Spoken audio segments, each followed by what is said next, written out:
On your mark. Get set. Sonic used to be fast, right? Seems like Sega really doesn't know what to do with this guy. Regardless, the Blue Hedgehog and I have quite the history. Back before all of this. I was able to be myself. A girl. No shit.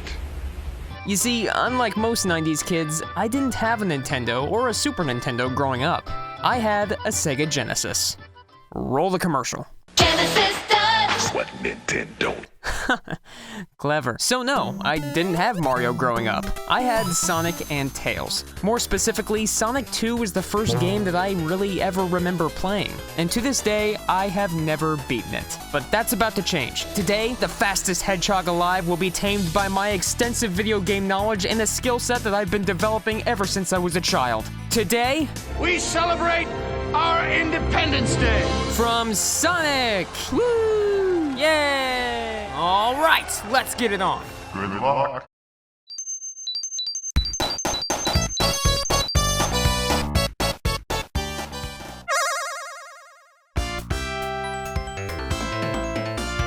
In order to understand Sonic, we need to look back at where the video game industry was at this point. In 1992, video games were becoming, for lack of a better word, less bullshitty. There was a time when having an extreme difficulty curve coupled with absolutely no direction was the norm. But here in 92, we were beginning to see developers finally get it. To some degree. So with that in mind, how does Sonic 2 hold up? Well, let's see.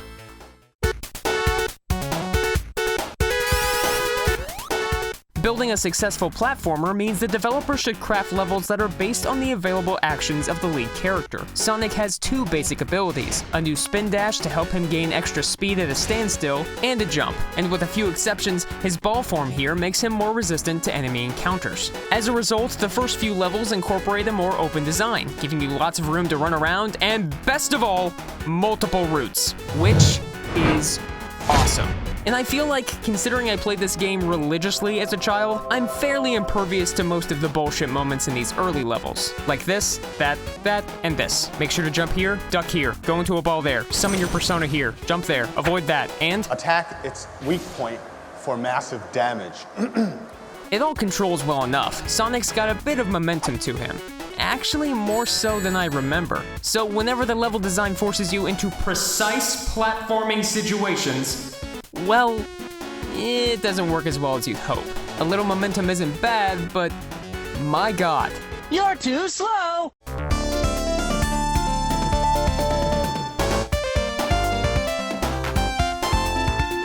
You know what else isn't fun? Drowning. Luckily, Sonic's now famous, "Get the f*** out of the water!" Music makes it easy to realize that, yes, there's no air, you're dying. Death is coming.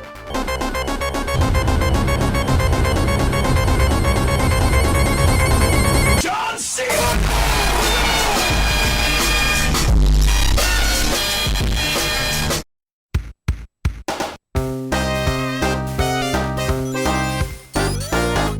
And you thought loot boxes were bad. No, back in 92, we had Casino Night Zone for all of our gambling needs. Slot machines, pinball, flashing lights, blocks that make you go smoosh. So yeah, the level design goes from letting you bounce around like a goddamn pinball to riding a trolley.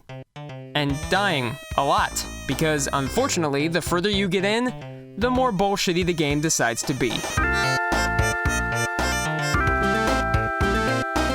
Enemy placement, bottomless pits, this thing. What the hell is that? Bosses are fine. Honestly, nothing too special. In fact, there's a lot of waiting.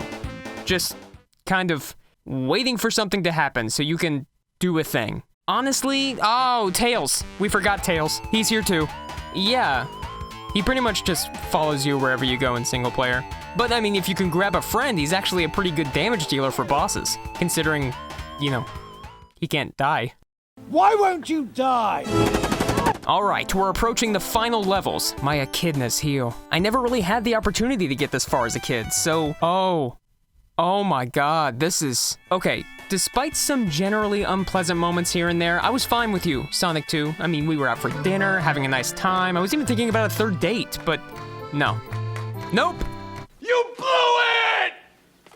This whole stage is a goddamn travesty of level design. Bottomless pits everywhere. It's unforgiving, and this thing just launched me off the f***ing edge.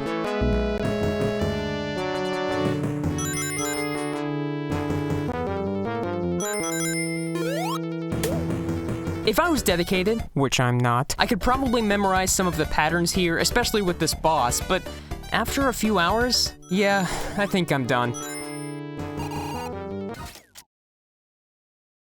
I mean, I'm all for Sonic 2. That music, that overall sense of speed, that perilous jumps! But when a game starts appealing to its weakest aspects, that'd be like if The Walking Dead suddenly dropped all of its dialogue trees and focused the entirety of an episode on precise platforming and shooting. No, that is not why we're here. That is not what makes you special. Rest in peace. And for the 98% of you that are Sonic speedrunners, yes, I know, I suck. I've come to peace with this. You know, it's kinda hard to be mad at Sonic 2. This was my first game, so it's always going to hold a really special place in my heart. So here's to you, Sonic 2. May your sequels be great and... Oh, I forgot about this.